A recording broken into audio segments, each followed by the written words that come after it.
তো বন্ধুরা আবারও চলে আসলাম নতুন একটা ভিডিও নিয়ে। তো আজকে কাজ চলছে বুড়োমা সাউন্ডের বিটের কাজ চলছে।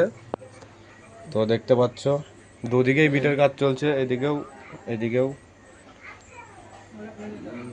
তো বিট শুনিয়ে দিচ্ছি, শুনে নাও। ঠিক আছে, আমি কথা বলে দেখি, তারপর তোমাকে জানাবো। হ্যাঁ, শুনতে পাবো। তো বেশি শোনাচ্ছি না, এদিকে লং টান হচ্ছে আর এদিকে রোড শো হ্যাঁ, শর্ট টান বিট, শুনে নাও। হ্যালো। হ্যাঁ, বলো। তো বেশি শোনাচ্ছি না, যাদের যাদের বিটের হ্যাঁ, বলো। ক্যাসেট লাগবে অবশ্যই যোগাযোগ করে নেবে আমার নাম্বারে। দেখতে পাচ্ছ ক্যাসেট নিতে এসছে দুজনা বুড়োমা সাউন্ডের। কে বুঝতে পারলাম না। হ্যাঁ, কাজ চলছে দুদিকেই। তো চলো, যাদের যাদের ক্যাসেট লাগবে অবশ্যই যোগাযোগ করে নেবে আমার নাম্বারে।